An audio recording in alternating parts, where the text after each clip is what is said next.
दोस्तों आज हमारे पास एक नहीं दो नहीं तीन ड्रिल मशीन है। तीनों की जो प्राइस है वो 2000 के अंदर आती है। तो आज की इस वीडियो में हम आपको बताएंगे इन तीनों ड्रिल मशीन से कौन सा ड्रिल मशीन आपको खरीदना चाहिए, चाहे वो घर के लिए हो या फिर कोई इंडस्ट्री पर्पज से खरीदने वाले हैं, तो बताएंगे आज की इस वीडियो में। सबसे पहले तो मैं आपको बता दूं तीनों की जो कंपनी है वो काफी ज्यादा पॉपुलर है, चाहे आइबेल हो गया, ब्लैक डेकर हो गया, बिल्ड स्किल हो गया, सब के सब पॉपुलर ब्रांड हमने यहाँ पर रखा हुआ है। तीनों कंपनी ने अपना अपना ब्रांडिंग ऊपर में ही दे दिया है, चाहे वो आइबेल हो, ब्लैक डेकर हो या फिर बिल्ड स्किल हो। तो चलिए तीनों में से सबसे पहले अगर हम कलर की बात करें, यहाँ पर रेड और ब्लैक का कॉम्बिनेशन दिया गया है, ब्लैक और ऑरेंज का कॉम्बिनेशन, इसके अलावा ग्रे एंड ब्लैक का कॉम्बिनेशन आपको देखने को मिल जाता है। बाकी आप मेरे को बताइए कि आपको सबसे अच्छा कॉम्बिनेशन किसका अच्छा लगा। बिल्ड क्वालिटी की बात करें, इसकी जो बिल्ड क्वालिटी है वो अच्छी है, इसकी कुछ खास नहीं लगी मेरे को। इसकी बिल्ड क्वालिटी मेरे को काफी ज्यादा अच्छी लगी, चाहे बटन का एरिया हो गया या फिर यहाँ का जो प्लास्टिक है या फिर यहाँ पर जो ग्रिप दी गई है वो आप देखेंगे काफी ज्यादा प्रीमियम लगा अगर हमें इन दोनों से कंपेयर करें। इन दोनों ड्रिल मशीन में आपको एक एक हैंडल देखने को मिलता है, जिसकी वजह से ग्रिप काफी अच्छा देखने को मिलेगा। वायर का जो लेंथ है वो 2 मीटर का है, तीनों का है, लगभग सेम टू सेम है। लेकिन हाँ, अगर हम वायर की क्वालिटी की बात करें तो बिल्ड स्किल का जो वायर देखने को मिलता है वो थोड़ा सा मोटा है अगर हम कंपेयर करें ब्लैक डेकर के साथ या फिर आइबेल के साथ कंपेयर करें। इन दोनों ड्रिल मशीन में आपको कुछ इस तरीके का की देखने को मिलता है, जिससे आप इसमें बीट वगैरह यहाँ पर टाइट करेंगे। अगर हम बात करें बिल्ड स्किल की तो यहाँ पर कोई भी अलग से की देखने को नहीं मिलता है, क्योंकि ये कीलेस चक है। यहाँ पर आपको सिर्फ बीट को पकड़ना है और ये अपने आप टाइट हो जाएगा। हालांकि की से अच्छा कीलेस चक होता है जो कि आपको बिल्ड स्किल में मिलता है, लेकिन इन दोनों में नहीं है। अगर हम चक की बात कर ही रहे हैं तो ये 13 mm का है। बात करें आइबेल की 10 mm का चक ही देखने को मिलता है। बिल्ड स्किल की बात करें तो यहाँ पर भी आपको 13 mm का चक साइज देखने को मिलता है। इसमें से सबसे ज्यादा हल्का ये वाला ड्रिल मशीन है आइबेल का। सबसे भारी की बात करें तो वो ये है ब्लैक डेकर का। इसको पकड़ के तो आपका हाथ थक जाएगा, लेकिन हाँ इसका जो वेट है वो काफी ज्यादा हल्का है। लेकिन सबसे भारी मोटर है, 800 वाट का यहाँ पर आपको मोटर देखने को मिलता है, लेकिन फिर भी इन्होंने उतना भारी वेट नहीं दिया है, जिसकी वजह से आप देर तक ड्रिल कर सकते हैं। ये चीज मेरे को काफी ज्यादा अच्छा लगा। दोनों ड्रिल मशीन में आपको एक मेजर इंच देखने को मिलता है इन दोनों में। हालांकि इन तीनों ड्रिल मशीन में आपको एयर वेंट्स देखने को मिलते हैं, जिसकी वजह से गरम जो हवा है वो बाहर की तरफ फेंकेगा और ड्रिल मशीन जो है वो गर्म नहीं होगा। वो हम यूज करेंगे तो पता चलेगा ही। फॉरवर्ड और बैकवर्ड का बटन दिया जाता है, जिससे आप फॉरवर्ड और बैकवर्ड दोनों में कर पाएंगे। इसमें भी है ऑप्शन वेरिएबल स्पीड में, अगर आपको करना है तो आपको धीरे दबाएंगे तो धीरे चलेगा, तेज दबाएंगे तो तेज चलेगा। लेकिन अगर हम बात करें बिल्ड स्किल की या फिर आइबेल की तो यहाँ पर आपको दोनों में अलग से बटन दिया जाता है, जहां से आप अपनी स्पीड को कंट्रोल कर पाएंगे। और बिल्ड स्किल में भी आप देखेंगे तो यहाँ पर आपको वेरिएबल स्पीड का एक बटन दिया जाता है। यहाँ पर आपको एक हैमर मोड देखने को मिलता है, जैसे कि अगर आपको कोई भारी काम करना है तो एक हैमर मोड मिल जाता है। बात करें बिल्ड स्किल की तो यहाँ पर भी हैमर मोड मिल जाता है। इस तरफ करेंगे तो आगे नॉर्मल और इस तरफ करेंगे तो ये आ जाएगा हैमर मोड में। यहाँ पर कोई भी हैमर मोड का यूज नहीं किया गया है। आइबेल वाली ड्रिल मशीन है, ये आती है 400 वाट के साथ, ये आती है 550 वाट के साथ। बिल्ड स्किल की बात करें तो ये आती है भाई 800 वाट के साथ। 3000 आरपीएम की स्पीड ये जनरेट कर पाएगी, 2800 आरपीएम की स्पीड ये जनरेट कर सकती है। 400 वाट और 550 वाट स्पीड यहाँ पर दोनों सेम देखने को मिलेगा। इन दोनों का प्राइस सेम है, 2000 के आसपास दोनों ड्रिल मशीन मिलती है। यहाँ पर जो आइबेल वाली कंपनी है, जो ब्लैक डेकर कंपनी है, ये आती है चाइना की तरफ से, तो ये मेड इन चाइना है। बिल्ड स्किल की बात करें मेड इन इंडिया है। तो अब बारी है इन तीनों में बिट लगाने की। तो बिट के लिए हमने ऑर्डर कर दिया है ये बिट, जिसमें आपको लगभग सारे बिट मिल जाएंगे। इसका भी लिंक आपको नीचे डिस्क्रिप्शन बॉक्स में मिल जाएगा। और भी काफी सारे बिट आते हैं। तो इन दोनों में तो आपको कुछ इस तरीके का की मिलता है, जो कि यहाँ पर लगेगा और इस तरीके से आपको कस देना है। बिट स्किल में किस तरीके से आप लगा सकते हैं, तो सबसे पहले तो बिट को आपको यहाँ पर डाल देना है, स्पीड धीरे कर देना है यहाँ से और इसको थोड़ा सा चला देना है। हमारी बिट जो है वो टाइट हो गई है। सबसे पहले हम आइबेल से छेद करने वाले हैं लकड़ी में। स्टॉप वॉच हमने यहाँ पर लगा दिया है, 1 2 3।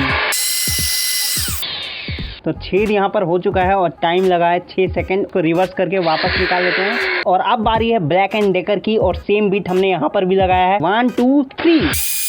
इसने भी लगभग उतना ही टाइम लगाया है जितना आइबेल ने लगाया था। तो चलिए रिवर्स करते हैं और इसको वापस बाहर निकालते हैं। अब बारी है बिल्ड स्किल की। स्टॉप वॉच को चालू करते हैं, 1 2 3 स्टार्ट। तो इसने भी यहाँ पर छेद कर दिया है, लेकिन टाइम जो है वो 4 से 5 सेकंड इसने भी लगाया। चलिए इसको रिवर्स करते हैं और बाहर निकालते हैं। और अब हम इस दीवार के अंदर छेद करने वाले हैं, जिसके लिए आइबेल हमने यहाँ पर ड्रिल मशीन ले लिया है। स्टॉप वॉच यहाँ पर चालू करेंगे, 1 2 3 स्टार्ट। हमारा ड्रिल मशीन पूरा का पूरा घुस चुका है। ये हो गया इसका काम तमाम। और टाइम यहाँ पर देख लीजिए, 16 सेकंड यहाँ पर टाइम लगाया है इस आइबेल ने। तो चलिए रिवर्स करते हैं और इस ड्रिल मशीन को बाहर निकालते हैं।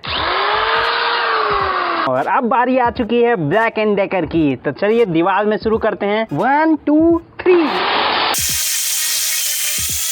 तो भाई ब्लैक एंड डेकर ने अपना काम कर दिया है और पूरा का पूरा ड्रिल मशीन घुस चुकी है, मतलब उसका बिट घुस चुका है। ड्रिल मशीन तो सामने है और स्टॉप वॉच में आप देख सकते हैं 15 सेकंड। आईबेल ने 26 सेकंड लगाया था और इसने तो 15 सेकंड में ही काम कर दिया। और अब बारी आ चुकी है बिल्ड स्किल की। बिट सेम है, छेद करना शुरू करते हैं। 1 2 3। ये तो इसी में घुस गया, तो यार इसको निकालते हैं पहले बाहर। तो चलिए फिर से दोबारा छेद करते हैं। 1 2 3। फाइनली हमारा बिल्ड स्किल का जो ड्रिल मशीन है वो घुस चुका है और टाइम आप यहाँ पर देख सकते हैं 12 सेकंड के अंदर ये ड्रिल मशीन ने पूरा का पूरा छेद कर दिया है। चलिए रिवर्स करते हैं इसको और बाहर निकालते हैं। तो अब बारी है सबसे भारी चीज की, ये है कंक्रीट। देख सकते हैं तो इसमें कोई भी हैमर मोड नहीं है, जैसे कि मैंने आपको बताया है। जितने भी छेद दिख रहे हैं ये सारे ड्रिल मशीन के किए हुए हैं। अब दोबारा से करेंगे। 1 2 3 4। तो अभी 1 मिनट हो गया है और 1 मिनट तक हमने इसको चलाया है और यहाँ पर ये जो छेद है वो लगभग ना के बराबर हुआ है। इतना सा छेद हुआ है, ये देख सकते हैं। तो ये ड्रिल मशीन कंक्रीट में तो छेद नहीं कर सकती। तो अब आ गई है हमारे पास ब्लैक एंड डेकर की ड्रिल मशीन और यहाँ पर हैमर मोड मिलता है, तो इसको स्विच करते हैं। 1 2 3। तो अभी 33 सेकंड हो गया है और ड्रिल मशीन हमारी इतनी घुसी है। बीच में मैंने रोक भी दिया था क्योंकि बारिश होने लग गया था, पूरा गीला हो गया है। अब दोबारा से शुरू कर रहे हैं। 47 सेकंड हमें लगा है और ड्रिल मशीन जो है वो पूरी की पूरी घुस चुकी है। अब बारी आ चुकी है बिल्ड स्किल की। इसको भी ट्राई करेंगे। तो सबसे पहले यहाँ पर जो हैमर मोड है इसको हम शिफ्ट कर देते हैं। 1 2 3।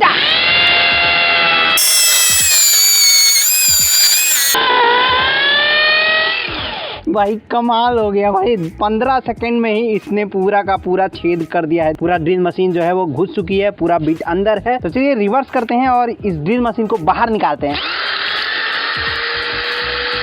तो ये सारे छेद है यहाँ पर। तो अब तो आपको समझ में आ ही गया होगा कि किसमें कितना है दम, क्योंकि इसने जो टाइम यहाँ पर लगाया था वो 47 सेकंड। अगर नहीं समझ में आया, 47 सेकंड इसने यहाँ पर लगाया था और इसने तो भाई 15 सेकंड में ही काम कर दिया अपना। चीज और मैं आपको बता दूं जो कि मेरे को छेद करते वक्त एक्सपीरियंस हुआ है, इसका जो पावर बटन का जो क्वालिटी है वो उतना अच्छा नहीं है। क्योंकि अगर आप यहाँ पर देखेंगे ध्यान से तो इसका पावर बटन का जो क्वालिटी बहुत चीप क्वालिटी का प्लास्टिक यूज किया गया है, जिससे इसका जो पावर बटन है वो थोड़ा हिलता है। जैसे कि अगर बिल्ड स्किल की बात करें तो ये कहीं भी हिलता नहीं है, मतलब एक्यूरेट रहता है। और एक चीज और, यहाँ पर जो आपको पावर बटन मिलता है कभी कभी ये भी होता है कि आप इसको ऐसे दबाएंगे तो ये जो बटन है वो ऑटोमेटिक दब जाएगा, जो कि अगर आप नहीं भी करना चाहेंगे तब भी ये ऑटोमेटिक दब जाता है। आप जब भी अपने हाथों में इस ब्लैक डेकर की ड्रिल मशीन को पकड़ेंगे ना, और अगर आप चाहते हैं ऑटो मोड में इसको स्विच करना, मतलब बटन ना दबाना पड़े फिर भी ये चले, तो आप यहाँ पर इस बटन को दबाने के लिए दूसरे उंगली से इस बटन को दबाना होगा। मतलब ये वन हैंडेड यूज नहीं है। लेकिन अगर हम बात करें बिल्ड स्किल की तो यहाँ पर आप एक हाथ से बटन दबा के दूसरे उंगली से इस बटन को दबा देंगे, जिससे ये वन हैंडेड आप इसको ऑपरेट कर सकते हैं। वैसे इन तीनों की लिंक आपको नीचे डिस्क्रिप्शन बॉक्स में मिल जाएगी। 2000 के प्राइस में देखा जाए, अगर आपको कोई ड्रिल मशीन खरीदना चाहते हैं तो मेरे तरफ से तो बिल्ड स्किल रहेगा सजेशन आपको। बाकी आज की वीडियो में बस इतना ही। अगर आपको ये वीडियो पसंद आई हो तो लाइक कीजिएगा, चैनल पे नए हो तो सब्सक्राइब जरूर से कर देना। Bye bye.